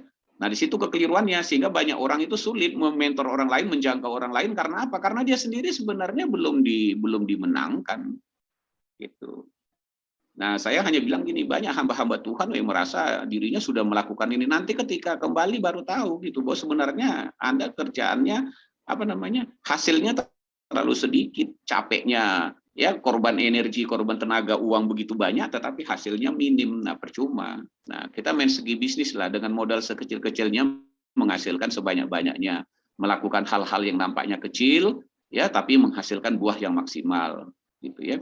Satu jiwa kita pastikan itu buahnya, nanti orang itu akan bersaksi membawa jiwa-jiwa yang lain lebih bagus. Nah, banyak gereja bilang, ayo bawa banyak jiwa. Apa yang mau banyak di banyak jiwa ya? Ya, karena chemistry atau semangat gairah untuk itu belum terbentuk. Jadi saudara harus perhatikan di sini, yang dimaksud dengan Tuhan Yesus mengasihi ini berkaitan dengan menggembalakan domba-dombaku. Dia berkaitan dengan ajakan yang pertama, kamu akan kujadikan penjala manusia. Nah, jiwa-jiwa yang kau jala itu nanti gembalakan ya. Nah, itu sederhana aja, saudara yang kasih. Ya. Tapi kalau kita mengikuti pelajaran teolog, memang sering terjebak. Jadi ini berkaitan dengan marilah kamu akan kujadikan penjala manusia ya Petrus, iya Tuhan. Nah, nanti gembalakan mereka ya, kayak iya Tuhan, kan gini ya. Kau mengasihi aku Petrus, iya. Nah, lakukan itu seperti aku mengasihi kamu. Kamu juga aneh ya, seorang murid yang aneh, jatuh bangun, menyangkal, udah naik di atas, berjalan di atas air, hebat, aneh ya. Tapi kamu perlu bertobat, kira-kira begitu. Nah, lakukan itu nanti, karena domba-domba yang kamu layani juga hampir sama seperti kau. Bisa saja lebih bandel dari kamu, kira-kira begitu. Nah, sekarang seperti aku mengasihi kamu, kasihilah mereka. Nah, gitu. Jadi, gembalakan mereka ya, seperti aku menggembalakan kamu. Nah, jangkau ya jiwa, seperti aku memanggil kamu, menjangkau kamu. Lalu gembalakan mereka. Nah, ini yang membuat mereka itu semangat gitu. Jadi kalau kita punya dipercayakan gembala domba-domba, kita nggak merawatnya seperti itu, ya jangan harap dia bisa menghasilkan bagus ya. Malah anggota gereja kita jadi manusia aneh di luar sana. Ya, slide selanjutnya. Nah, ini dibilang menggembalakan itu juga harus dengan rela ya, jangan dengan paksa. Dan itu sudah rela, Pak, tapi harus sesuai dengan kehendak Allah, bukan sesuai kemauan kamu. Nah, itu ya. Jangan mau mencari keuntungan. Artinya, wah kalau saya nanti kalau begini-begini saja jadi penginjil, dari mana duitnya? Gitu kan? Kan saya bukan pekerja. Ya, kalau gitu udah saya buka aja pos, buka lagi pengembalaan, ribut dengan gembala seniornya misalnya, buka layanan. Tujuannya apa? Supaya bukan karena jiwa-jiwa, karena kalau dia menjadi gembala di situ ya mungkin domba-domba itu perpuluhannya, uangnya macam-macam lah gitu ya. Kira-kira begitu. Dan itu banyak ya hamba-hamba Tuhan membangun sebuah gereja karena untuk hidup gitu ya. Nah itu jangan karena itu. Walau itu nanti ngikutin sendirinya gitu loh. Kalau kita jalanin dengan baik, dengan sendirinya penggembalaan akan terbentuk dan itu akan mengikuti gitu loh. Nah itu berkaitan dengan Yesaya 60 ya. Nah terus jangan kamu seolah-olah kamu jadi memerintah. Wah kamu begini, kenapa kok nggak datang? Kenapa begini, kenapa begitu? Kamu kayak komandan aja kan? Jangan. Terus kayak mana? Jadilah teladan sama mereka. Kamu berikan contoh aja nanti dengan sendirinya. Nah, saudara pernah dengar kan, seorang istri itu bisa memenangkan suaminya itu nggak perlu pakai marah-marah ngomong. Tunjukkan aja kamu orang yang baik, yang penuh kasih, nanti suami kamu itu akan bertobat. Nah, itu contoh begitu, ya. Jadi Tuhan Yesus juga bilang begitu, gembala yang bisa memberesin domba-dombanya, dia nggak pakai memerintah atau marah dan lain-lain. Dia tunjukkan keteladanannya sehingga mereka akan terkaget-kaget, lalu mereka bilang mereka melihat Tuhan melalui Bapa gitu ya.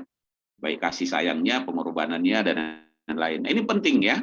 Nah, slide selanjutnya karena bentar lagi udah mau habis nih. Nah, bagaimana mengembalakannya? Kan domba-domba yang tadi yang saudara tuai, yang saudara jala tadi dalam penggembalaan saudara oleh karena sesuatu hal kan bisa hilang gitu ya. Dia bisa hilang karena sesuatu hal, persoalan hidupnya, bisa tersesat ya, yang hilang carilah ya. Jadi bukan gampang menuai jiwa. Kalau saudara mencari jiwa harus mau gembala. Jadi bagi kami ya, khususnya saya bicara pribadi, nggak ada tuh yang namanya penginjil. Pak, saya penginjil aja Pak, nggak ada. Kata Tuhan itu kalau di gereja boleh kamu ngomong gitu, karena kamu penginjil ada gembala di situ tugasnya. Jadi sebuah tim. Tapi kalau main personal, Anda pergi, Anda harus menjadi penginjil dan gembala.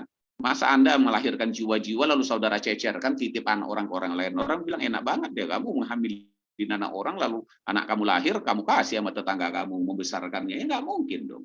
Kamu bapaknya kok. Gitu ya, istilah kan sederhana aja gitu.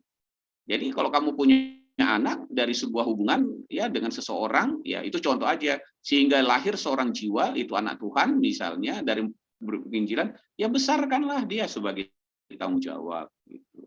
Bukan kamu kasih, oh saya kasih Pak ke gereja yang lain, nanti dirawat, jamin nggak akan dirawat gitu.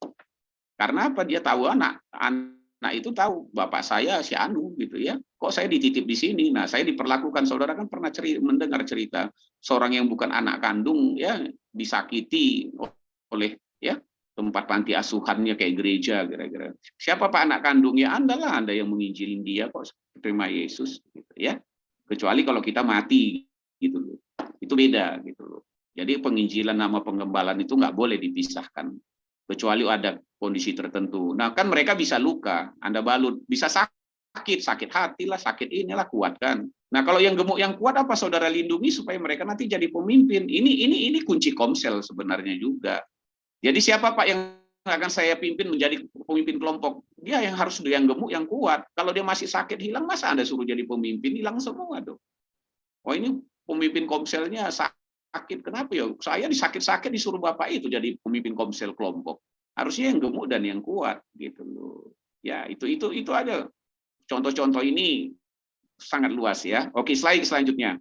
Nah, ini gambar ini perhatikan betul. Ini tadi yang ayatnya harusnya dipegang oleh Pak Huntal kan tadi kan ya.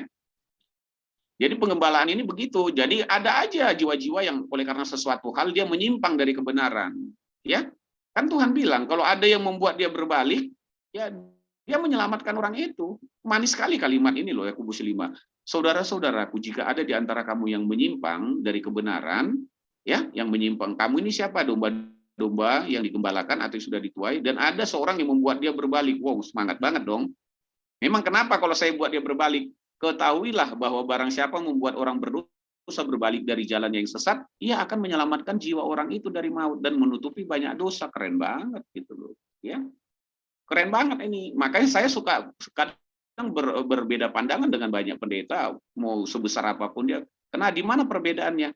Kalian ini mengatakan bahwa kalau penginjilan itu jangan menginjili orang-orang yang sudah beragama Kristen atau jadi Kristen. Kalau mau menginjili yang non Kristen lah. Saya bilang kamu ini nggak pakai berpikir yang benar gitu. Apa kamu nggak tahu banyak orang Kristen tuh Kristen KTP atau Kristen yang sesat. Nah, Tuhan bilang Yakobus 5 ini kan mereka perlu saya injili, saya layani gitu, saya bimbing supaya mereka bertobat gitu.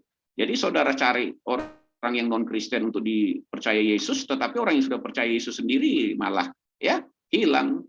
Jadi yang di dalam dirawat, yang di luar dijangkau gitu. Coba saudara bisa bayangkan gitu.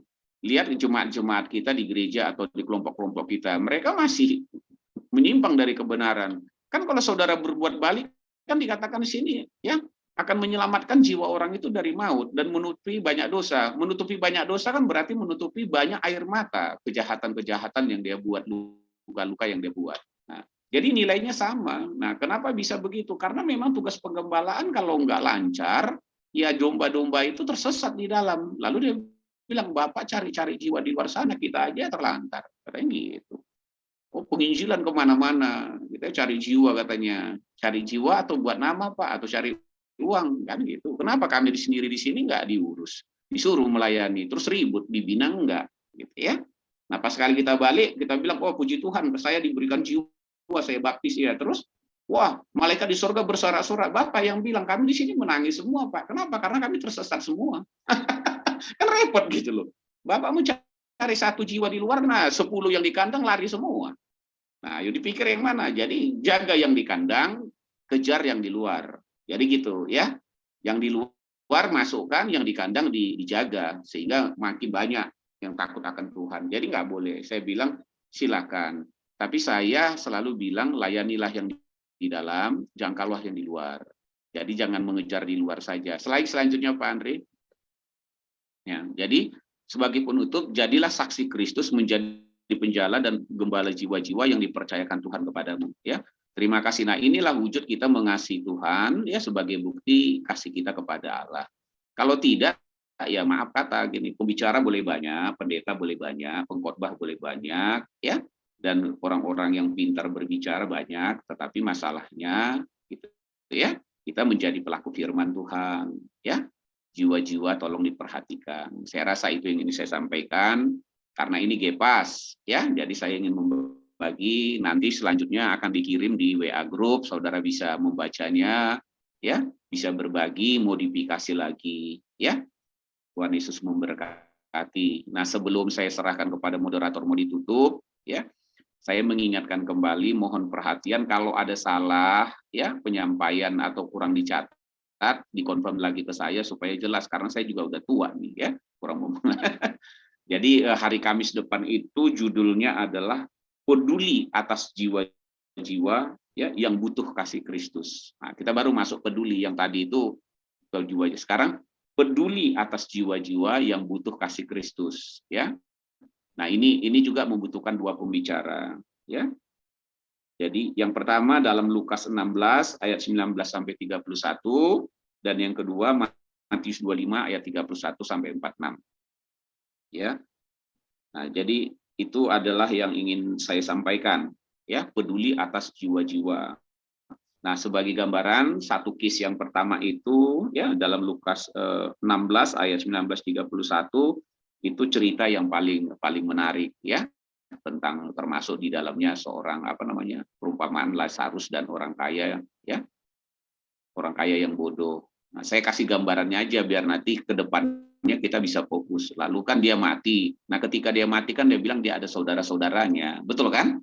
Nah, sedangkan di Matius 25 itu Yesus bilang ketika aku lapar, ketika aku ini, nah kira-kira begitu. Jadi fokuslah ke situ hari Kamis depan ya. Tuhan Yesus memberkati. Saya serahkan kepada moderator. Ya. Baik, terima kasih ya Pak Pendeta Dr. Saud yang sudah melengkapi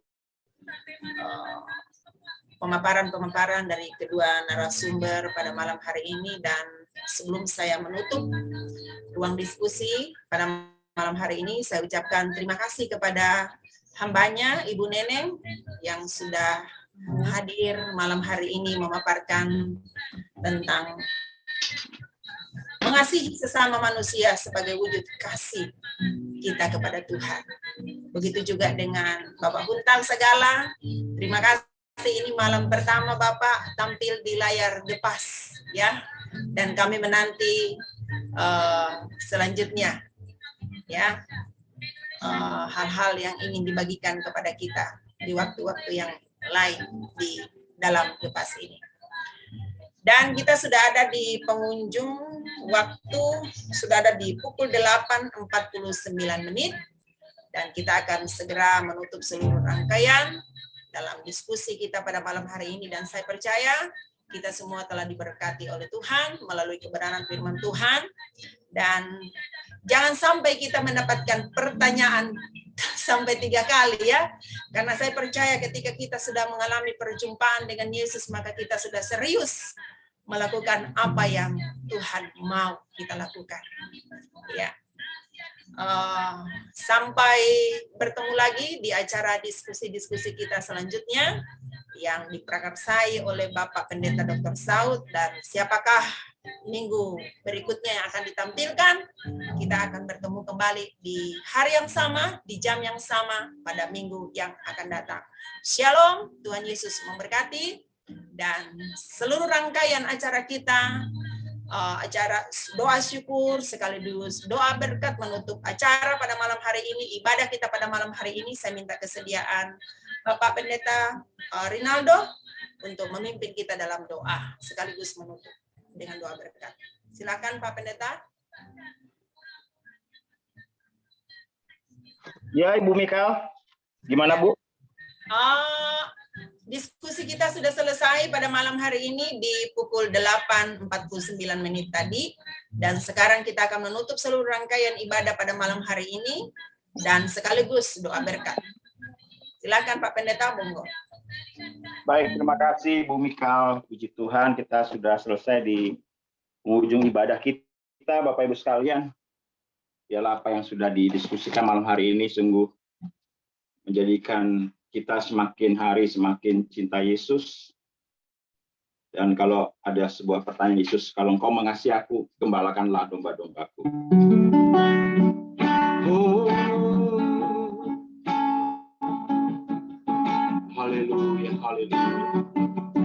kita bersyukur kepada Tuhan. Sebelum kita bersyafaat, sebelum kita meninggalkan ruang Zoom kita malam ini. Haleluya, kami bersyukur. Mari ucapkan syukur kita kepada Tuhan. Dia Bapa yang baik, yang mengerti isi hati kita. Haleluya, haleluya.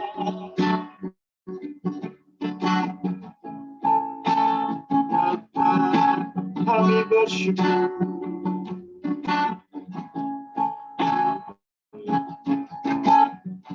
Yesus, ku cintakan, ku tinggikan, ku agungkan. Aku tak memuji-Mu lagi dalam suka dan duka. Katakan, Yesus, ku cintakan, ku tinggikan, ku agungkan. Aku akan memuji-Mu lagi dalam suka dan duka. Sebab Kau layak terima pujian. Sebab Kau layak terima pujian. Sebab Kau layak ku agungkan. Yesus, Raja di atas segala raja. Sebab Kau layak terima pujian. Sebab Kau layak terima pujian. Sebab Kau layak ku agungkan. Yesus, Raja di atas segala raja. Sebab Kau layak terima pujian. Sebab Kau layak terima pujian. Sebab Kau layak ku agungkan. Yesus, Raja di atas segala raja. Raja di atas segala raja. Raja di atas segala raja. Haleluya, haleluya. Engkau yang layak ditinggikan. Engkau Raja segala raja. Engkau Allah yang kami sembah, muliakan dan tinggikan. Terima kasih Tuhan Yesus, terima kasih Roh Kudus. Engkau yang sudah beracara di tengah-tengah. Oh haleluya, pengajaran pada malam hari ini, di tengah-tengah diskusi pada malam hari ini.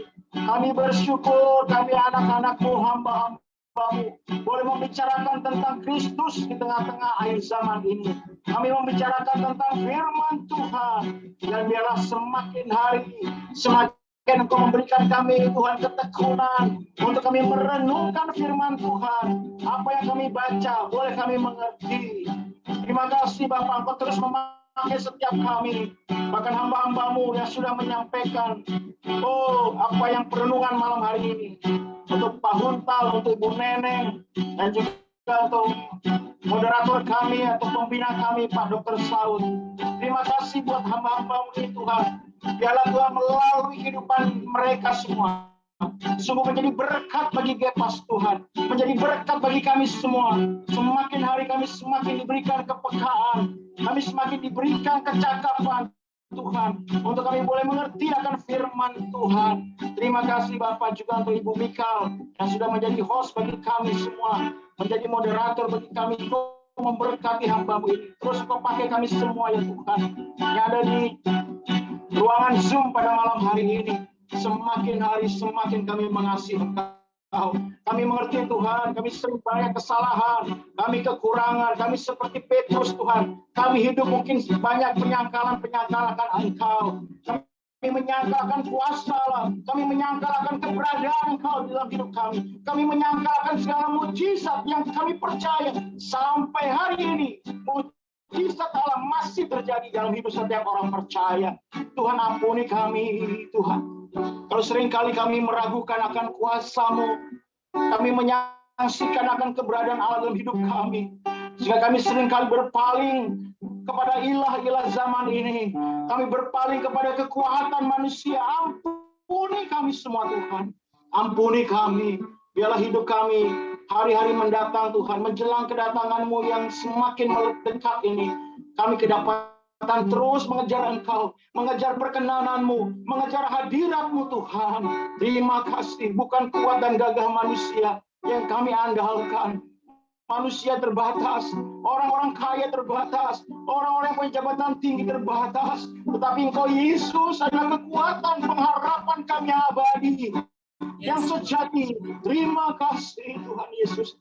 Terima kasih.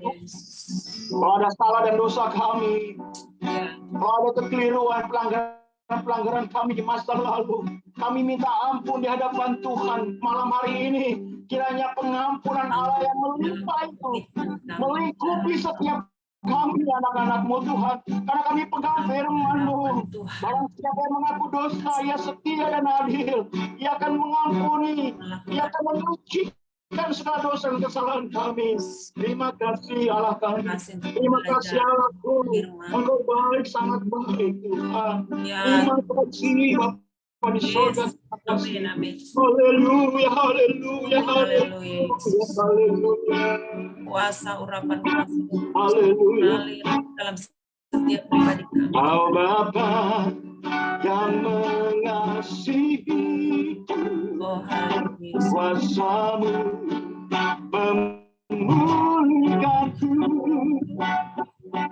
Hati yang baru Kau berikan untukku dapat melihat rencana-Mu indah bagiku. Kau ada di setiap jalanku. Hatiku haus dan lapar akan Engkau. Katakan Kaulah segala, Kaulah segala di dalam Amin, haleluya. Terima kasih. Amin, amin. Kerajaan-Mu, kebenaran, Amin. itu Itu bagian kami Tuhan. Terima kasih Yesus. Kau layak kupandang selama hidupku. Mengasihi-Mu, memuliakan-Mu, kepada kerajaan-Mu.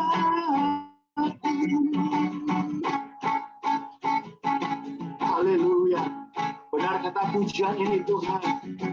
Biarlah kerajaan-Mu, kehendak-Mu jadi dalam hidup kami, di dalam rumah tangga kami, dalam keluarga kami, di dalam pekerjaan, pelayanan, di dalam apapun Tuhan. Kerajaan-Mu terjadi, kehendak-Mu jadilah Tuhan. Biarlah kami semua anak-anak-Mu, anak-anak raja yang melakukan kehendak Tuhan di zaman ini. Dan biarlah perkenanan-Mu turun melimpah atas setiap kami anak-anak-Mu. Terpuji nama-Mu Yesus, terpuji nama-Mu Roh Kudus. Terima kasih Bapa, terima kasih. Terima kasih ya Tuhan. Kami doa Tuhan, setiap anak-anak-Mu yang malam ini sedang mengalami pergumulan. Mungkin gambar diri mereka rusak, jati diri mereka rusak, identitas mereka rusak Tuhan. Engkau memulihkan Tuhan. Biar Engkau menyadarkan kami bahwa kami memiliki identitas Kristus di dalam kami. Kami mempunyai DNA ilahi dalam kami. Kami percaya roh Tuhan telah dicurahkan. Dan kami ada kuasa itu Tuhan untuk melakukan firman-Mu dalam hidup kami. Terima kasih Bapa di sorga. Sekali lagi biarlah firman yang kami boleh sama-sama dengar, pelajari malam hari ini, boleh berakar kuat, bertumbuh dan berbuah-buah. Bahkan hidup kami menghasilkan buah yang tetap sampai kedatangan-Mu ya Tuhan. Terpujilah nama-Mu, terpujilah nama-Mu Tuhan. Kami berdoa untuk Indonesia, berkati Indonesia Tuhan. Kalau kami mendengar, bahkan kami melihat teman-teman kami yang sekarang juga terpapar COVID Tuhan. Kami mendengar, kami melihat COVID semakin naik lagi Tuhan. Kami doa dalam nama Yesus Tuhan. Biarlah COVID berhenti, stop di dalam nama Yesus. Bahkan keluar dari Indonesia di dalam nama Yesus. Tuhan, kami tidak mau melihat Indonesia terpuruk dalam hal ekonomi, dalam pekerjaan, usaha. Sudah kami lihat 2 tahun yang lalu betapa terpuruknya negeri kami. Kami minta belas kasihan Tuhan tercurah atas Indonesia. Bahkan Engkau memberkati setiap penduduk Indonesia. Mereka diberikan kesadaran, kedewasaan di dalam mengaruhi kehidupan. Mereka tetap berjaga-jaga ya Tuhan. Mereka tetap prokes supaya benar-benar COVID ini bersih dari Indonesia. Di dalam nama Yesus, Engkau memberkati presiden, wakil presiden, aparat-aparat menteri, bahkan yang baru kemarin digantikan. Biarlah semuanya itu Tuhan mendatangkan perubahan yang baik, ekonomi semakin baik atas Indonesia. Terima kasih Bapak di sorga, terima kasih. Bagi teman-teman kami, Bapak Ibu yang mungkin mengharapkan pekerjaan usaha hari-hari ini. Tuhan, Kau campur tangan bagi mereka Tuhan. Berikan pekerjaan yang baik, berikan usaha-usaha yang terbaik yang daripada-Mu. Sehingga kami boleh Tuhan mencukupkan ekonomi rumah tangga. Kami tidak mau menjadi pengemis, kami tidak mau memiliki hati yang meminta-minta. Tetapi Tuhan seperti firman-Mu berkata, barang siapa yang menabur banyak, ia akan mendapatkan banyak. Kami minta dari sorga kelimpahan itu turun atas kami. Supaya kami anak-anak-Mu sebagai penuai-penuai boleh menjadi penabur-penabur. Boleh menjadi pemberi-pemberi Tuhan yang murah hati. Bukan sekedar untuk menerima saja, tetapi kami memberi hidup kami, memberi diri kami, memberikan materi yang Tuhan percayakan kepada kami. Karenanya Bapa, setiap jiwa-jiwa hamba-hamba-Mu yang saat ini mungkin dalam kekurangan, Tuhan cukupkan setiap mereka Tuhan. Di dalam nama Yesus, Engkau berikan kecakapan, Engkau berikan inovasi, ide-ide kreatif, untuk mereka boleh bekerja dengan maksimal, berusaha dengan baik Tuhan.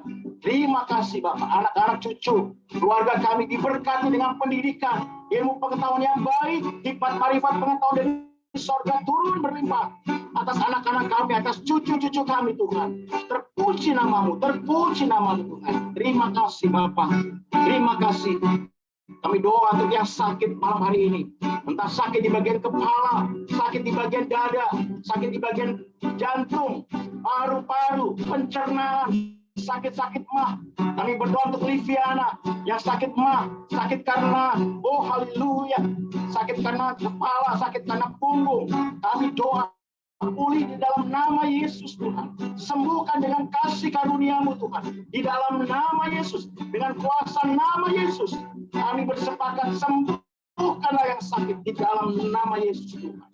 Bagi yang berbeban berat, yang pergumulan-pergumulan, Tuhan mari berikan kelegaan. Tuhan berikan jalan keluar bagi setiap mereka itu Tuhan. Bagi mereka yang keterikatan akan dosa, akan kutuk-kutuk, akan roh-roh nenek moyang, adat istiadat, oh kuasa-kuasa supranatural, kuasa-kuasa magis, kami berdoa, kami hancurkan di dalam nama Yesus Tuhan.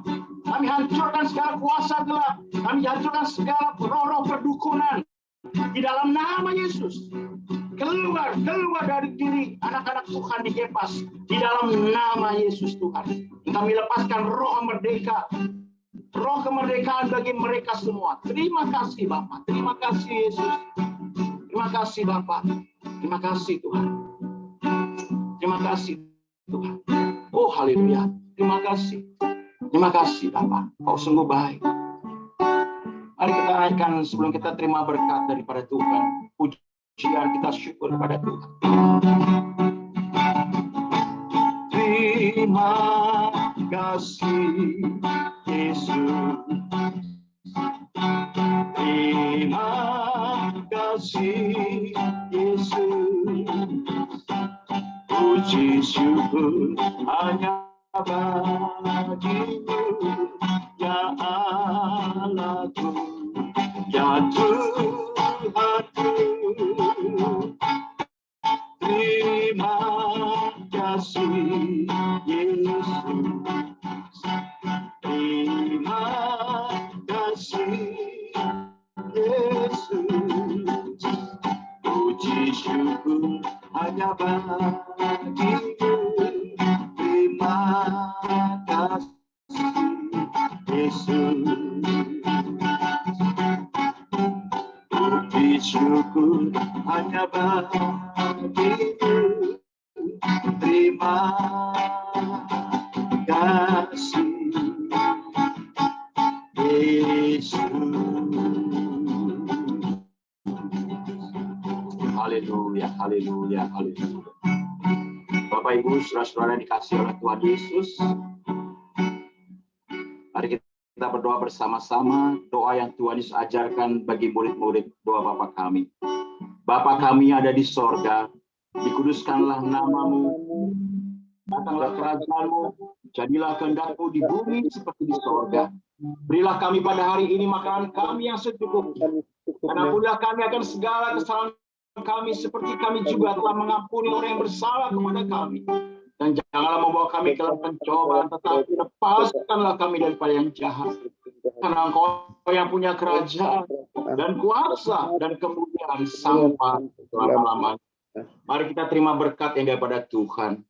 Kiranya berkat, kasih, dan anugerah yang berlimpah-limpah dari Allah Bapa di sorga, cinta kasih keselamatan di dalam Yesus Kristus Tuhan, persekutuan kuasa dan urapan dari Roh Kudus, menyertai kita semua dari sekarang sampai Maranatha, bahkan kekal sampai selama-lamanya. Kita yang percaya dan sudah diberkati Tuhan berkata, amin, amin, amin. Amin. Mari kita sama-sama berkatakan moto kita Gepas, selamatkan jiwa apapun harganya.